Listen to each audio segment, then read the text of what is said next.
ಬೆಳಗಾವಿಯಲ್ಲಿ ಕನ್ನಡ ಮಾತಾಡಿದ್ರು ಅನ್ನೋ ಕಾರಣಕ್ಕಾಗಿ ಕಂಡಕ್ಟರ್ ಮೇಲೆ ಹಲ್ಲೆ ಮಾಡಿದ ಪ್ರಕರಣ ಈಗ ಮತ್ತೊಂದು ಹಂತಕ್ಕೆ ಹೋಗಿದೆ.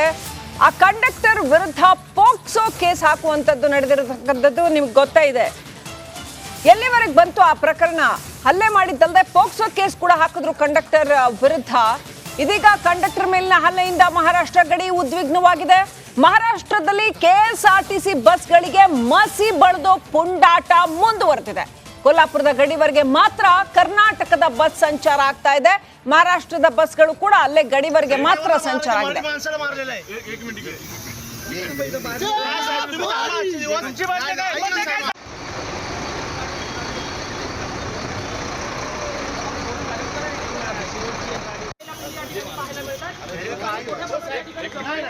ಬೆಳಗಾವಿಯಲ್ಲಿ ಕಂಡಕ್ಟರ್ ಮೇಲಿನ ಹಲ್ಲೆಯಿಂದಾಗಿ ಎರಡೂ ರಾಜ್ಯಗಳ ಅಂದರೆ ಕರ್ನಾಟಕ ಇರ್ಬೋದು ಅಥವಾ ಮಹಾರಾಷ್ಟ್ರ ಎರಡೂ ರಾಜ್ಯಗಳ ನಡುವೆ ಸಾಕಷ್ಟು ಉದ್ವಿಗ್ನ ಪರಿಸ್ಥಿತಿ ನಿರ್ಮಾಣ ಆಗಿದೆ. ಹಾಗಾಗಿ ಯಾವುದೇ ರೀತಿಯಾದಂಥ ಅಹಿತಕರ ಘಟನೆಗಳು ಆಗಬಾರ್ದು ಅನ್ನೋ ನಿಟ್ಟಿನಲ್ಲಿ ರಾಜ್ಯ ಸರ್ಕಾರ ಕೂಡ ಅಂದರೆ ಬೆಳಗಾವಿ ಜಿಲ್ಲಾಡಳಿತ ಕೂಡ ಮುಂಜಾಗ್ರತೆ ಕ್ರಮವನ್ನು ಕೈಗೊಂಡಿರುವಂಥದ್ದು. ಪ್ರಮುಖವಾಗಿ ಮಹಾರಾಷ್ಟ್ರಕ್ಕೆ ಹೋಗ್ತಿರುವಂಥ ಎಲ್ಲ ಬಸ್ಗಳನ್ನು ಸಂಪೂರ್ಣವಾಗಿ ಸ್ಥಗಿತ ಮಾಡಿದ್ದಾರೆ. ನಿನ್ನೆ ಸಂಜೆಯಿಂದ ಕೂಡ ಈಗ ಮಹಾರಾಷ್ಟ್ರಕ್ಕೆ ಏನು ಹೋಗ್ತಾ ಇತ್ತು ಆ ಎಲ್ಲ ಬಸ್ಗಳನ್ನು ಸಂಪೂರ್ಣವಾಗಿ ಸ್ಥಗಿತ ಮಾಡಿದ್ದಾರೆ. ದೃಶ್ಯದಲ್ಲಿ ಗಮನಿಸಬಹುದು, ಎಲ್ಲ ಜನ ಕೂಡ ಈಗ ಮಹಾರಾಷ್ಟ್ರಕ್ಕೆ ಹೋಗುವಂಥ ಜನ ಆಗಿರುವಂಥದ್ದು.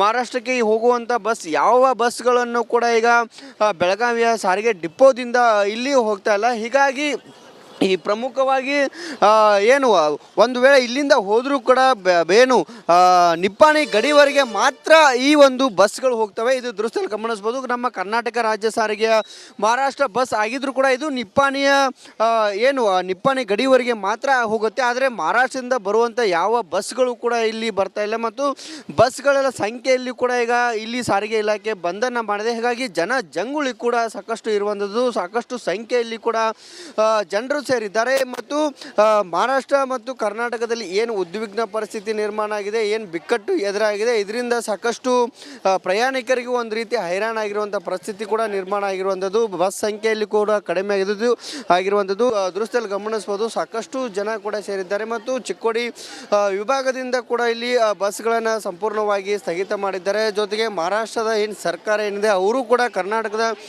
ಗಡಿವರೆಗೆ ಮಾತ್ರ ಬಸ್ಗಳನ್ನು ಬಿಡೋದಾಗಿ ಆದೇಶವನ್ನು ಮಾಡಿದ್ದಾರೆ. ಏನು ಬಿಕ್ಕಟ್ಟು ಏನಿದೆ, ಇದು ಉದ್ಯೋಗಿನ ಪರಿಸ್ಥಿತಿ ಏನಿದೆ ಆ ಎಲ್ಲ ಪರಿಸ್ಥಿತಿ ತಿಳಿಯಾಗುವವರೆಗೂ ಕೂಡ ಇಲ್ಲಿ ಬಸ್ಸನ್ನು ಸಂಪೂರ್ಣವಾಗಿ ಸ್ಥಗಿತವನ್ನು ಮಾಡಿದ್ದಾರೆ. ಆದರೆ ಸದ್ಯ ಬೆಳಗಾವಿಯಲ್ಲಿ ಏನು ಕಂಡಕ್ಟರ್ ಮೇಲೆ ಹಲ್ಲೆ ಆಗಿತ್ತು, ಹಲ್ಲೆ ಪ್ರಕರಣ ರೈಟ್. ಆ ಕಂಡಕ್ಟರ್ ಯಾರ ಮೇಲೆ ಹಲ್ಲೆ ಆಯ್ತಲ್ಲ, ಆ ಕಂಡಕ್ಟರ್ ಆಸ್ಪತ್ರೆಯಲ್ಲಿ ಇದ್ದಾರೆ ಇವಾಗ ಅವರು. ಸೊ ಅವರು ನಮ್ಮ ಜೊತೆ ನೇರ ಸಂಪರ್ಕದಲ್ಲಿದ್ದಾರೆ. ಅವ್ರನ್ನೇ ಮಾತನಾಡ್ಸೋಣ. ಏನು ನಡೀತು ಅವತ್ತು, ನಿಜವಾಗ್ಲೂ ಏನು ಘಟನೆ ನಡೀತು ಅಂತ ಅವ್ರನ್ನೇ ಕೇಳೋಣ. ಓಕೆ, ನಮ್ಮ ಜೊತೆ ಸಂಪರ್ಕದಲ್ಲಿದ್ದಾರೆ ಅವರು. ನಮಸ್ಕಾರ ಸರ್, ಹೇಗಿದ್ದೀರಿ?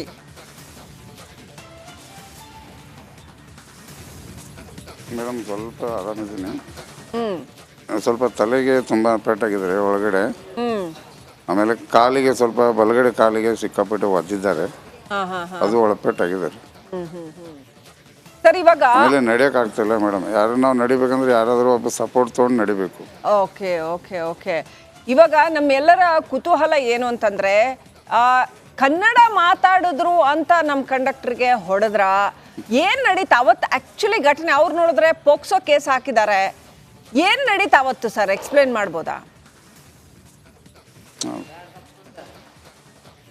ಮೇಡಮ್ ಇದೆ, ನಾನು ಕನ್ನಡ ಮಾತಾಡೋದಕ್ಕೆ ನೀನು ಮರಾಠಿ ಕಲ್ತ್ಕೋ ಅಂತ ಹೇಳಿದ್ದಕ್ಕೆ ನನಗೆ ಆ ಜನ ಹೊಡೆದ್ರು ಮೇಡಮ್, ಅಷ್ಟೇ. ಅಂದ್ರೆ ಯಾವ ವಿಚಾರಕ್ಕೆ ಆ ಥರ ಒಂದು ಗಲಾಟೆ ಶುರು ಆಯ್ತು ಅಂತ?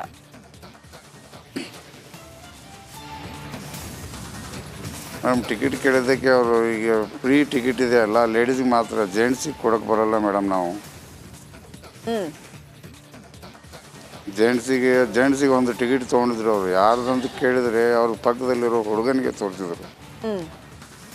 ಹುಡುಗನಿಗೆ ಎಲ್ಲ ಫ್ರೀ ಟಿಕೆಟ್ ಕೊಡೋಕೆ ಬರಲ್ಲಮ್ಮ ಅಂತ ನಾನು ಹೇಳಿದಾಗ ಅವಳು ಹಂಗೆ ಮರಾಠಿ ಒಳಗೆ ಮಾತಾಡುವಂಥದ್ದು. ನನಗೆ ಮರಾಠಿ ಬರಲ್ಲ, ಕನ್ನಡದೊಳಗೆ ಮಾತಾಡಿ ಅಂತಂದಿದ್ದಕ್ಕೆ ನೀವು ಮರಾಠಿ ಕಲಿತ್ಕೋ ಅಂತ ಹೇಳಿ ನನ್ನ ಮೇಲೆ ಈ ಥರ ಇದನ್ನು ಮಾಡಿದ್ರಿ, ಹಲ್ಲೆ ಮಾಡಿದ್ರು ಮೇಡಮ್. ಅವ್ರ ಊರಲ್ಲಿ ಫೋನ್ ಹಚ್ಚಿ ಸುಮಾರು ಜನ, ಒಂದು 20ರಿಂದ 30 ಜನ ಗುಂಪು ಸೇರಿಸ್ಕೊಂಡು ನನ್ನ ಮೇಲೆ ಹಲ್ಲೆ ಮಾಡಿದ್ರು ಮೇಡಮ್. ತಲೆ ಬಸ್ ಒಳಗೆ ಹತ್ಕೊಂಡು ತಲೆಗೆ ಹೊಡೆದು ಸಿಕ್ಕಾಪಟ್ಟೆ. ಹೇಳಿ ಸರ್. ಖಂಡಿತ ಸಾಹೇಬ್, ಕ್ಷಮೆ ಇರಲಿ ನಿಮಗೆ. ಯಾಕೆಂದರೆ ಈಗ ಈ ಟೈಮಲ್ಲಿ ಚಿಕಿತ್ಸೆ ಪಡಿತಾ ಇದ್ದೀರಿ ನೀವು, ನಿಮಗೆ ತೊಂದರೆ ಕೊಡುವಂಥ ಉದ್ದೇಶ ಇಲ್ಲ ನಮಗೆ.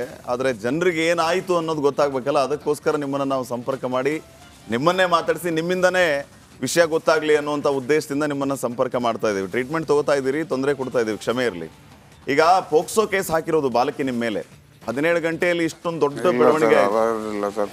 ಹಾಂ, ಪೋಕ್ಸೋ ಕೇಸ್ ಹಾಕುವಂಥದ್ದಲ್ಲಿ ಏನಾಯಿತು? ಯಾಕೆ ಪೋಕ್ಸೋ ಕೇಸ್ ನಿಮ್ಮ ಮೇಲೆ?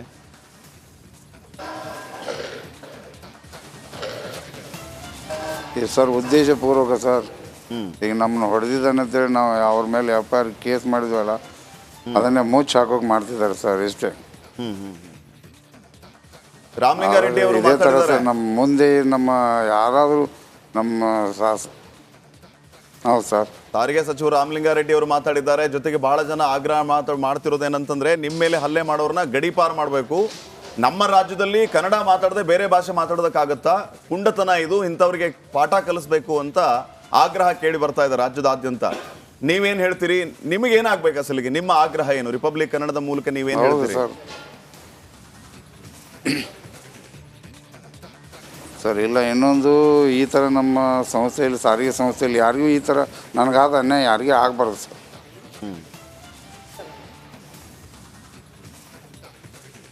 ಅದೇ ಅವ್ರು ಭಾಳ ಬೇಜಾರು ಮತ್ತೆ ಈ ಥರ ನಮ್ಮ ಭಾಷೆಯನ್ನು ನಮ್ಗೆ ಈ ಥರ ಮಾಡ್ತಿದಾರಲ್ಲ, ಅದು ನಮಗೆ ಕೆಟ್ಟ ಅನಿಸ್ತಿದೆ ಸರ್. ಭಾಳ ಬೇಜಾರಲ್ಲಿದ್ದೀರಿ ನೀವು. ಓಕೆ, ನೀವೇ ಧನ್ಯವಾದಗಳು ರಿಪಬ್ಲಿಕ್ ಕನ್ನಡದೊಂದಿಗೆ ಮಾತನಾಡಿದ್ದಕ್ಕೆ. ಪಾಪ ಅವ್ರು ಏನು ಹೇಳ್ತಾರೆ, ಅವ್ರ ಕೆಲಸವನ್ನೇ ಅವ್ರಿಗೆ ಮಾಡಕ್ ಬಿಟ್ಟಿಲ್ಲ. ಮಾತಾಡ್ತಿದ್ದಾರೆ ನೋಡಿ, ಭಾವುಕರಾಗ್ತಿದ್ದಾರೆ ಮಹಾದೇವ್ ಅವರು. ಫೈನ್, ಸಮಾಧಾನ ಮಾಡ್ಕೊಳ್ಳಿ ಮಹಾದೇವ್ ಅವರೇ. ನಿಮ್ಮ ಜೊತೆಗೆ ಎಲ್ಲರೂ ಇದ್ದಾರೆ. ಜೊತೆಗೆ ಕಾನೂನು ಅದರ ಕೆಲಸವನ್ನ ಮಾಡುತ್ತೆ. ಈಗಾಗಲೇ ಸಂಬಂಧಪಟ್ಟಂತ ಇಲಾಖೆ ಅಧಿಕಾರಿಗಳು ಕೂಡ ಅವರ ವ್ಯಾಪ್ತಿಯಲ್ಲಿ ಏನು ಮಾಡಬೇಕು ಅದನ್ನು ಮಾಡ್ತಾ ಇದ್ದಾರೆ. ಈ ಎಲ್ಲ ವಿಚಾರಗಳ ಬಗ್ಗೆ ನಾವು ಕೂಡ ನಿರಂತರವಾಗಿ ವರದಿಯನ್ನ. ಪರಿಸ್ಥಿತಿ ಏನಿದೆ ಎಲ್ಲ ಪರಿಸ್ಥಿತಿ ತಿಳಿಯಾಗುವವರೆಗೂ ಕೂಡ ಇಲ್ಲಿ ಬಸ್ಸನ್ನು ಸಂಪೂರ್ಣವಾಗಿ ಸ್ಥಗಿತವನ್ನ ಮಾಡಿದ್ದಾರೆ. ಆದರೆ ಸದ್ಯ ಬೆಳಗಾವಿಯಲ್ಲಿ ಏನು ಕಂಡಕ್ಟರ್ ಮೇಲೆ ಹಲ್ಲೆ ಆಗಿತ್ತು, ಹಲ್ಲೆ ಪ್ರಕರಣ ರೈಟ್, ಆ ಕಂಡಕ್ಟರ್ ಯಾರ ಮೇಲೆ ಹಲ್ಲೆ ಆಯ್ತಲ್ಲ, ಆ ಕಂಡಕ್ಟರ್ ಆಸ್ಪತ್ರೆಯಲ್ಲಿ ಇದ್ದಾರೆ ಇವಾಗ ಅವರು. ಸೊ ಅವರು ನಮ್ಮ ಜೊತೆ ನೇರ ಸಂಪರ್ಕದಲ್ಲಿದ್ದಾರೆ. ಅವ್ರನ್ನೇ ಮಾತನಾಡ್ಸೋಣ, ಏನು ನಡೀತು ಅವತ್ತು, ನಿಜವಾಗ್ಲೂ ಏನು ಘಟನೆ ನಡೀತು ಅಂತ ಅವ್ರನ್ನೇ ಕೇಳೋಣ. ಓಕೆ, ನಮ್ಮ ಜೊತೆ ಸಂಪರ್ಕದಲ್ಲಿದ್ದಾರೆ ಅವರು. ನಮಸ್ಕಾರ ಸರ್, ಹೇಗಿದ್ದೀರಿ?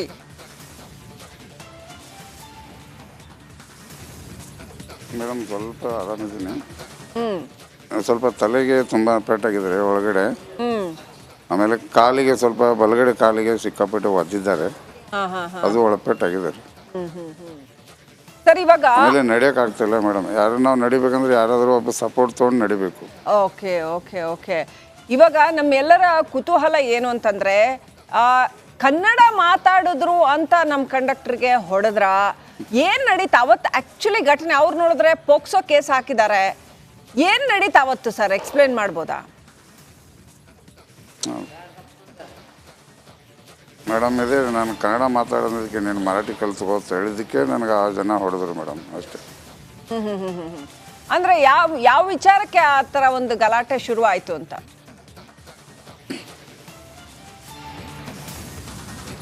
ಮೇಡಮ್ ಟಿಕೆಟ್ ಕೇಳಿದ್ದಕ್ಕೆ ಅವರು ಈಗ ಫ್ರೀ ಟಿಕೆಟ್ ಇದೆ ಅಲ್ಲ, ಲೇಡೀಸಿಗೆ ಮಾತ್ರ, ಜೆಂಟ್ಸಿಗೆ ಕೊಡೋಕ್ಕೆ ಬರೋಲ್ಲ ಮೇಡಮ್ ನಾವು. ಜೆಂಟ್ಸಿಗೆ ಒಂದು ಟಿಕೆಟ್ ತೊಗೊಂಡಿದ್ರು ಅವರು. ಯಾರ್ದಂತ ಕೇಳಿದರೆ ಅವ್ರ ಪಕ್ಕದಲ್ಲಿರೋ ಹುಡುಗನಿಗೆ ತೋರಿಸಿದ್ರು.